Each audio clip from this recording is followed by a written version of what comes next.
sila? Wala sila sa Punjab eh. At dumayo sila sa malayong port na ito upang manloob. May dinatago ka bang kayamanan dito, Ibrahim? Para mag-aksaya pa sila ng panahon na pasukin itong Sapiro. Hindi ako naparito upang makipaglaban. Alam ninyong lahat na hindi ko nais na sumiklab ang digmaan sa pagitan natin. Kaya't malaking insulto ang ginawa ni Alena sa kasunduan namin ni Akin. Nakausapin ko si Alena. Kapag lumaki ang bata kay Hago, makakasama ito sa buong Encantadia. Nangangahulugan ba na makipagdigmaan muli ang Nereo sa Hatoria? Pagtatanggol natin ng Nereo, pati na rin ang anak ni Lilasari. Saan naroroon ang aking anak?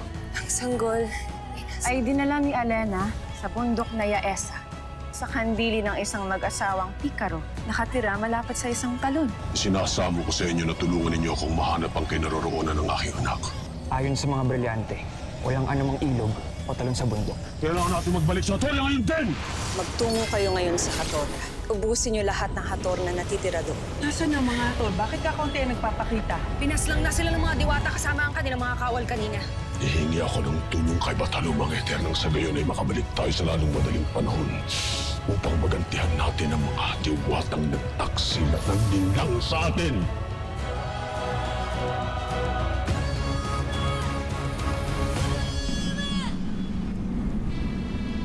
Higit na natin kailangan ng mga espiya na magmamanman sa Hatoria. Pagkat kailangan natin malaman ang mga kaganapan doon.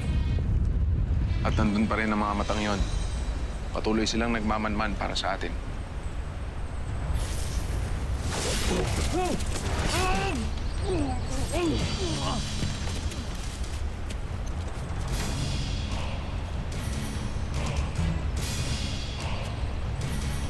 Ngayon ay malinis ng muli ang Hatoria. Mabuti naman at may mga mata pa rin tayo doon. Pagkat sa kanilang iuulat na kasalalay ang ating susunod na hakbang.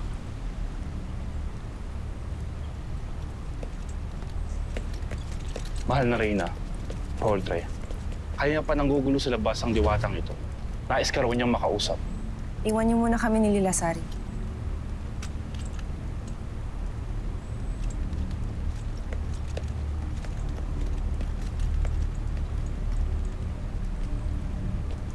Batid mo na ba ang nangyari sa Hatoria? Alam kong nilusob na ng mga diwata ang Hatoria.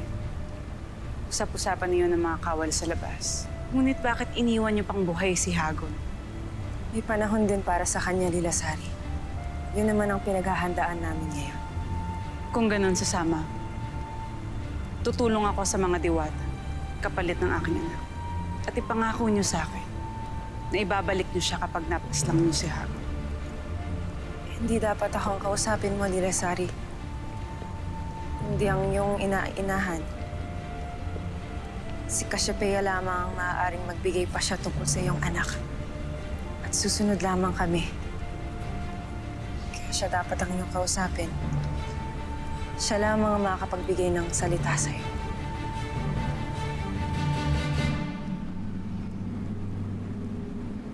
Batalumang Ether! Batalumang Ether! Lumabas ka! Magpakita sa akin! Magpakita ka sa akin, Batalumang Ether!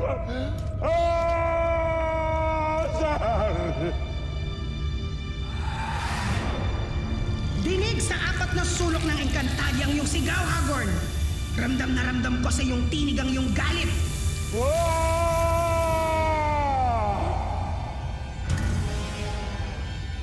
Hindi galit, Ether, kundi takot!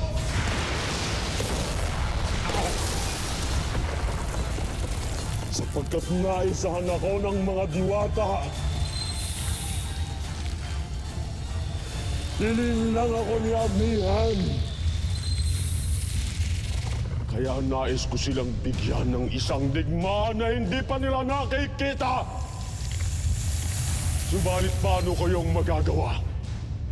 Kung hungkag na sa bilang ang aking mga kawal, kaya nagmamakaawa ako sa Ether, bigyan mo ako ng laksa-laksang mga kawal upang tuluyan ko ng wasakin ang buong Nereo at paslangin ang lahat ng mga natitirang diwata roon!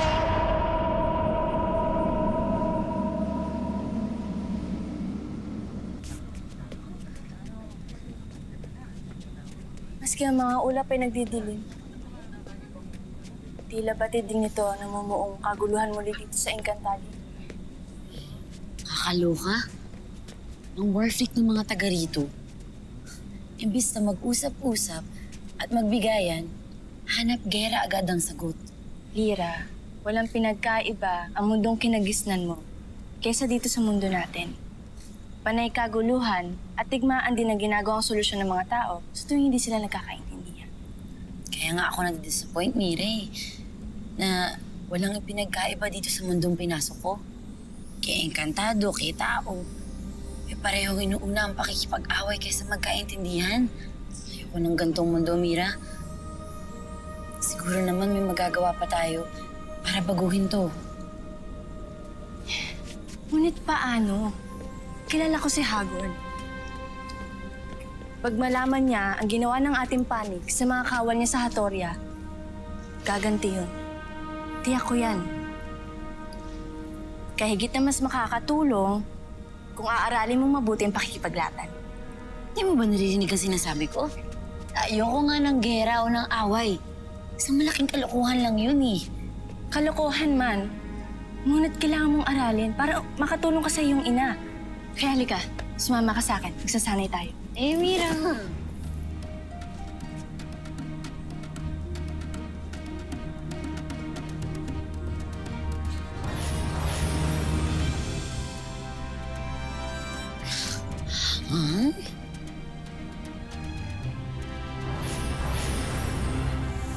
Hindi ako ang dapat mong kausapin pagkat hindi ako ang bataluman na makapagbibigay ng hinihiling mo kung hindi si Arde, ang kapanalig kong bathala.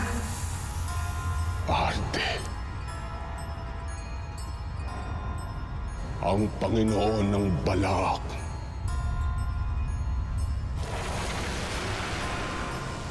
Na tagapaghatid sa Balak ng mga pumanong ng mga Hator at mga nilalang na iba pa na sumasampalataya sa iyo. Siya nga, kailangan mong magtungo sa Balaak para makausap siya at upang papapayag siya na bigyan ka ng mga mababagsik na kawal na makakatulong mo laban sa Lireo. Nais kong magtungo sa Balak. Subalit paano kong makikita si Arde? Kailangan mo munang mamatay sandali, Hagorn, upang makarating ka roon. Kaya mo ba, Hagorn? Kakayanin mo bang mamatay para matupad ang kahilingan mo?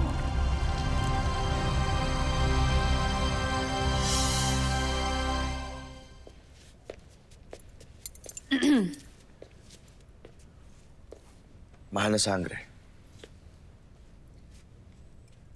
Iwanan niyo muna kami.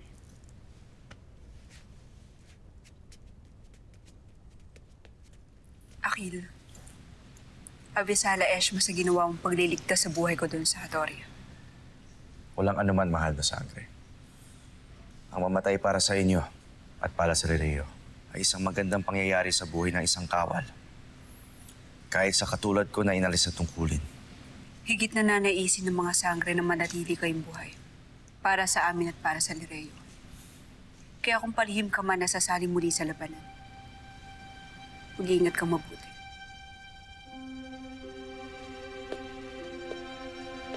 Wala nang halaga ang aking buhay. Lalo na ngayon, mas mahirap na abutin ang nilalang na pinakamahalaga sa akin. Gayunpaman, hindi sasakit ang aking loob. Kung ang nilalang na aking sinisinta ay maghahanap ng iba, pagkat hindi na ako karapat dapat mahalin. Sino may sabi sa'yo hindi ka karapat-dapat, Pashnea? Sangre Danaya. Katungkulan mo lang ang nawala sa'yo. At ang iyong mabuting pangalan. Ngunit maaari ka pa rin bumangon. At linisin ang mga bagay ng tumiyan sa'yo. At yun ang hinihintay ko, Akil.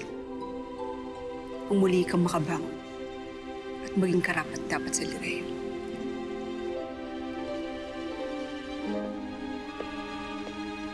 Maghihintay ka nga. Hanggang kamatayan, Akil.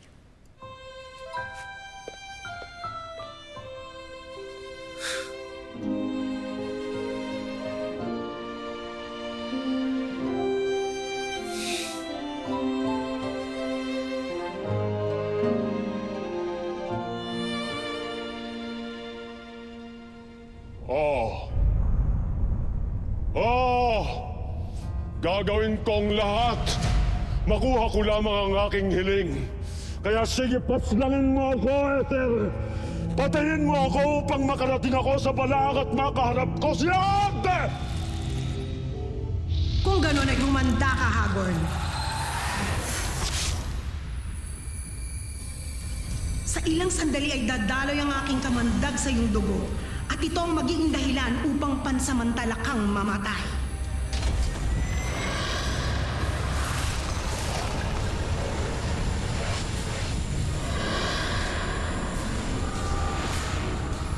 Huwag kang matakot, Hagorn.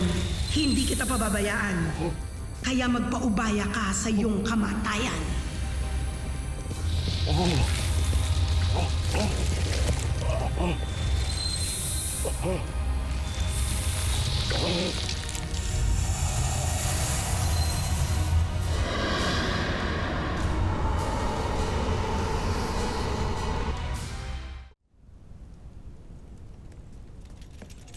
Lira,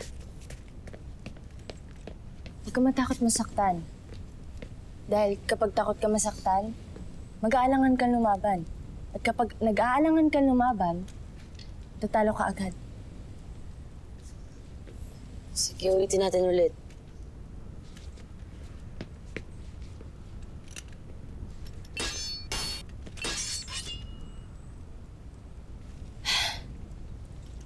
Kitang-kita kung wala kang kasanayan sa paggamit ng sandata.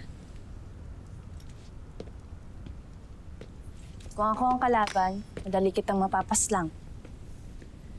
Okay, fine. Ayoko na kasi, Bessie. Ipakain mo na lang ako ulit sa dragon. O iharap mo ko sa mga bataluman. Hindi ko talaga kaya yung mga espadahan na to eh. Hindi dahil takot ako o duwag ako Ayoko lang talaga makasakit. Ayoko ng digmaan. Ngunit Lira, paano ka makakatulong sa iyong inang Reyna? Halimbawa ngang makipagdigma nga sina Hagorn. Nakatitiyak naman akong may ibang paraan para matalo natin sila Hagorn. Kung sakaling magkagera nga, hindi ko lang alam kung ano yun. Pero imposibleng wala. Kaya alamin ko kung ano yun. Hagorn, naririnig mo ba ako? Hagorn! Halika, Hagorn! Tumayo ka!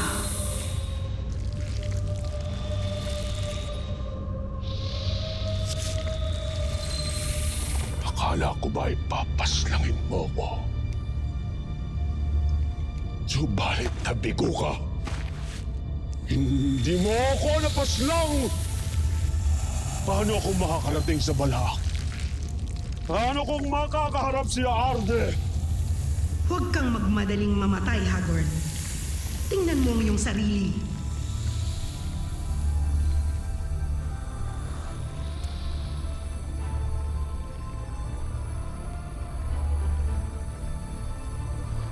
Ano ang nangyayari? Ngayon ay nagsisimula ng maglakbay ang iyong Yvtre patungong Balaak. Ngunit kailangan mong magbalik agad, Hagorn, bago sumilay ang 2 buwan sa langit o kung hindi ay hindi na ito makakabalik pa sa iyong katawang lupa. Pagkat ito ay tiyak na magsisimula ng manigas at maagnas, kaya habang buhay ka ng magiging Yvtre na hindi mo na naisip. Kung ngayon ay gagawin ko, tatapusin ko ang lahat. Upang makabalik ka agad dito, tatapusin ko ang lahat ng aking gagawin bago lumabas ang 2 buwan.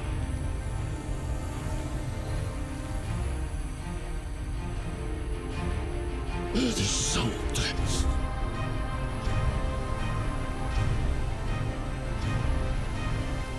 You've mentioned it is something.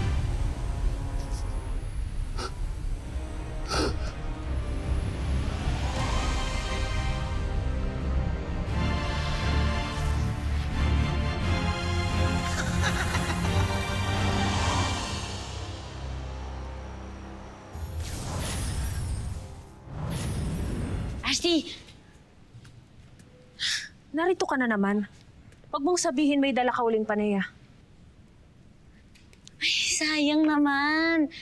Sorry po, nakalimutan ko, sorry. Mabuti. Sayang naman. Pagkat malapit ko ng pagdadahan na nilalagyan mo ng lason o ng gayuma ang mga panayang ipinapakain mo sa akin. Grabe ka naman makapagbintang. Di po ako mangkukulam. Sobrang cute na diwata lang. Anong kailangan mo kung ganun?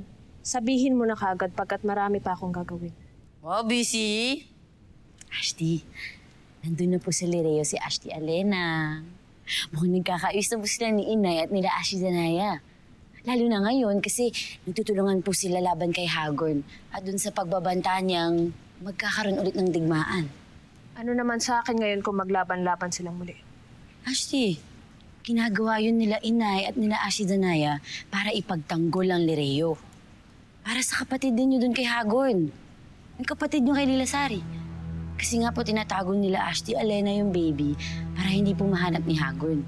Kasi parang makakasama po ata kapag napunta sa tatay ninyo. Kaya yun, galit na galit yung tatay niyo kila Inay.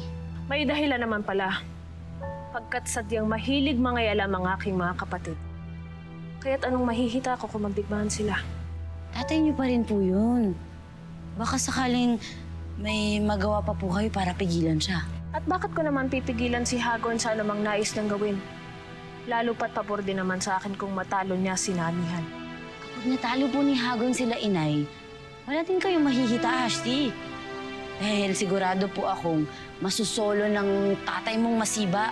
Buong Encantadia, no? Kung sino man sa kanila ang matalo, parehong wala akong makukuha sa kanila.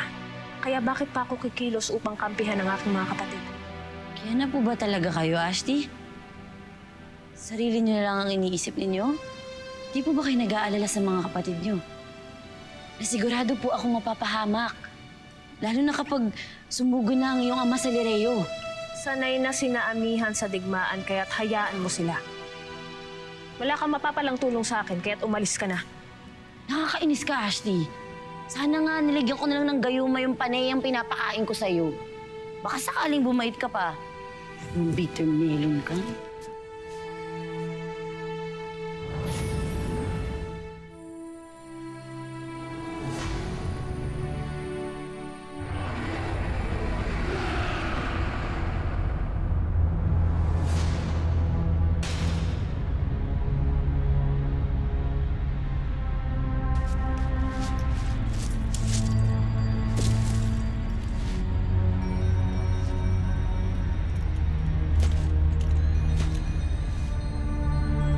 Narito na ba ako sa bala?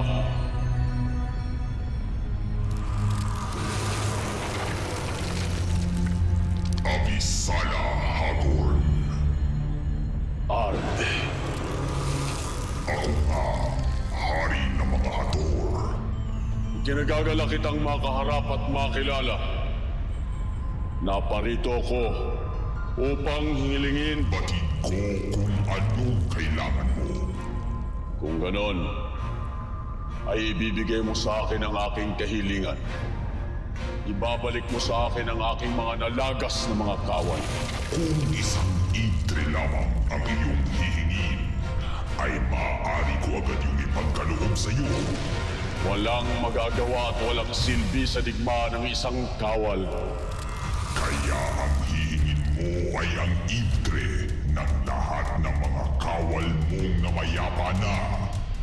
Magagawa ko yan kung mananalo ka sa aking pagsubok. Katulad ng ibinigay ko kay Adhara. Sa isang sulong ng balak ay may isang kakaibang nilalang. Pambihirang lakas at kakayahan. Siya si Mangkaw. Hawak ni Mangkaw ang susi gamit dito sa balak upang mapakawalan ng mga Ivtre.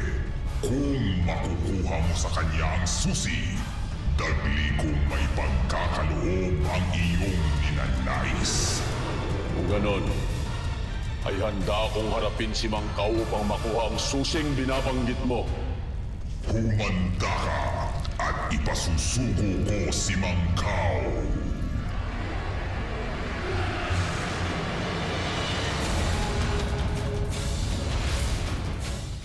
Waka! Waka!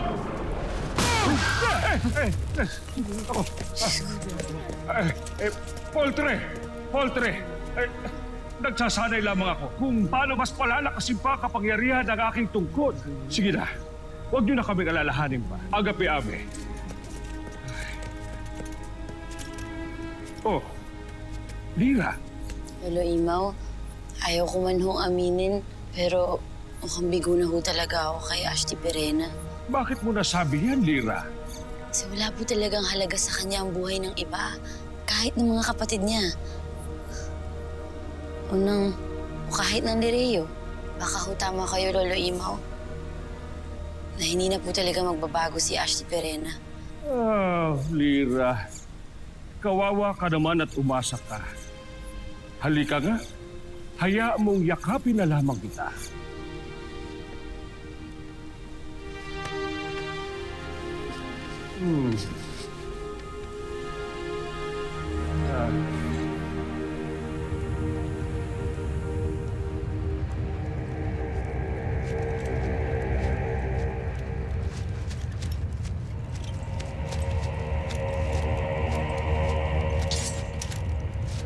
Huwag kang magsasalita. Perena, Mabuti naman at kilala mo pa ako. taksil. Patawarin mo kung nasaktan kita. Patid mong sasaktan ako ni Hagod kapag hindi ko ginawa sa'yo yun. Kaya pala pinili akong pagtaksila ng katangi-tanging nilalang na pinagkakatiwalaan ko. Tawarin mo ako, Perena. Ngunit maniwala ka sa kabila nito, ikaw pa rin ang mas kinikilala kong pinuno kaysa kay Hagorn. Kung ganun ay sabihin mo sa akin kung anong kaganapan dito. Bakit tahimik na tahimik ang Hatoria? Nasaan si Hagorn? Sabihin mo sa akin lahat, Mirna, kung talagang pinagsisisihan mo ang ginawa mong kataksilan sa akin.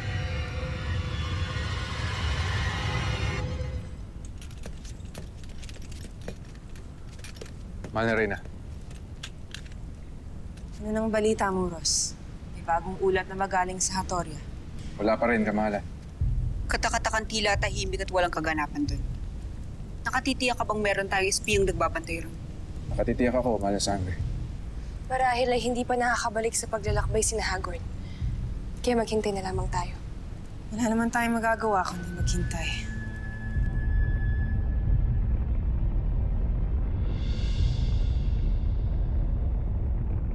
Mayroon akong nakikitang mga nilalang. Sino kayo? Magpakilala kayo sa akin.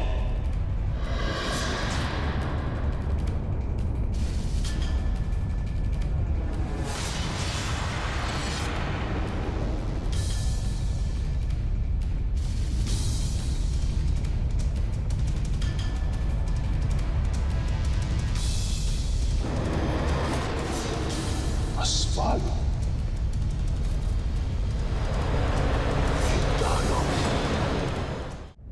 Anong ginagawa mo dito, Hagorn? Namatay ka na rin ba? Hinihintay ko ang sinasabi ni Arte, Mangkaw, sapagkat meron akong kailangan sa kanya. Hindi mo hahangarin na makatapat yun, pagkat lupa siyang malupit at marahas. Mas marahas kaysa sa aking hitan. Mabait ka kumpara sa kanya. Kaya bumalik ka na sa pinanggalingan mo at nang hindi mo pagsisihan ang pagpunta mo rito.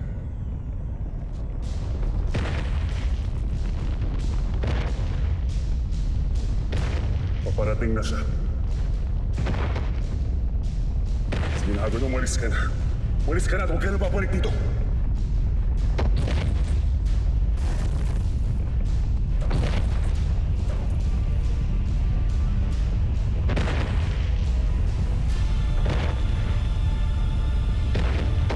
Kung sino ka man ay hindi ako natatakot sa iyo.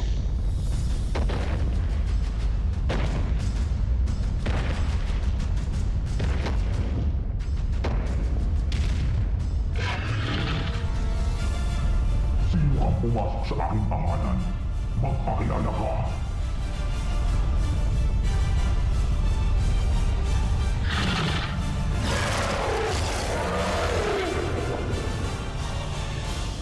Wala pa ring balita galing sa Hatoria.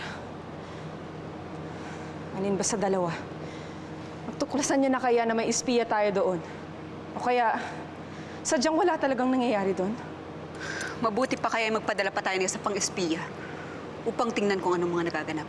Ngayon din ay mag-uutos ako. Mga mahal na sangre. Manya Reyna. Mga konseho.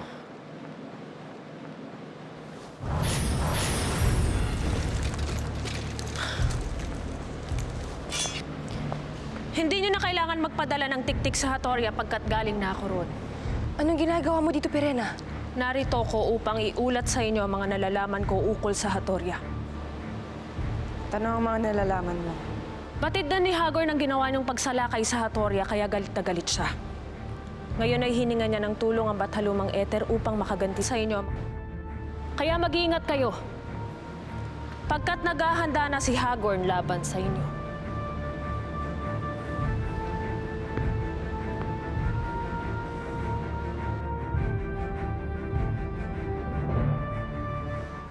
Sino ang pumasok sa aking pangalan? Magpakilala ka. Ako si Hagorn, ang hari ng Hatoria. Ikaw pala ang anak ni Arva. Narito ang iyong ama. Dito siya nagdurusa. Ngunit hindi mo siya maaaring makita pagkat isa si Arvak sa aking paboritong iltre. Aking ama. Subalit hindi siyang dahilan kung bakit ako naparito. Ang susi na magpapalaya sa mga Ivtre ang kailangan kong makuha. Yan ba ang susi? Gagawin ko ang lahat upang makuha yan. Kung ganun ay maghanda ka na pagkat hindi ka na makakaalis pa dito.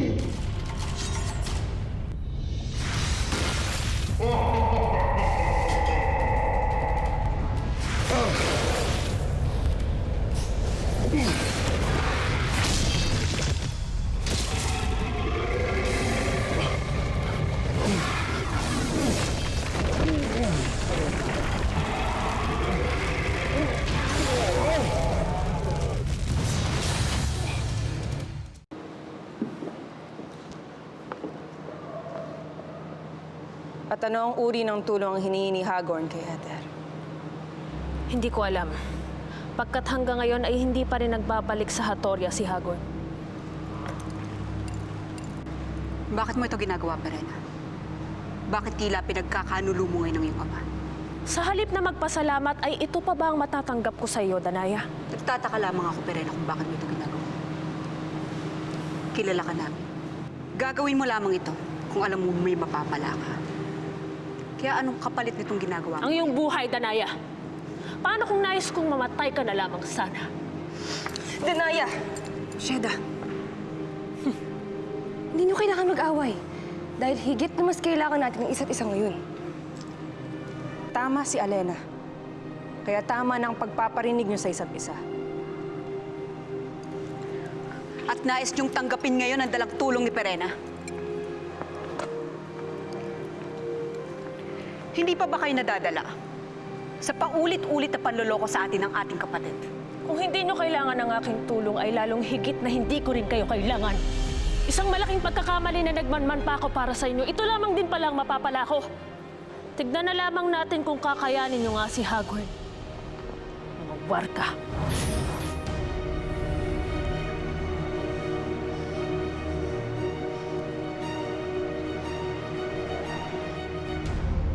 Mukhang hindi yata nakakayanin si Mang Hag. Huwag mong minamaliit ang kakayahan ni Hagorn.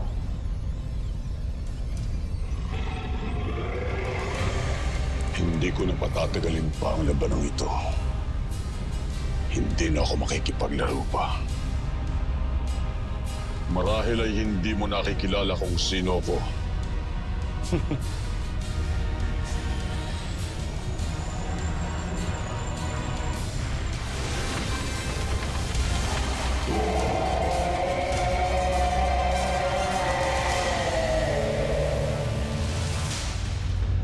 Ito na ang huling pagkakataon na pakikinggan ko ang iyong mga salita.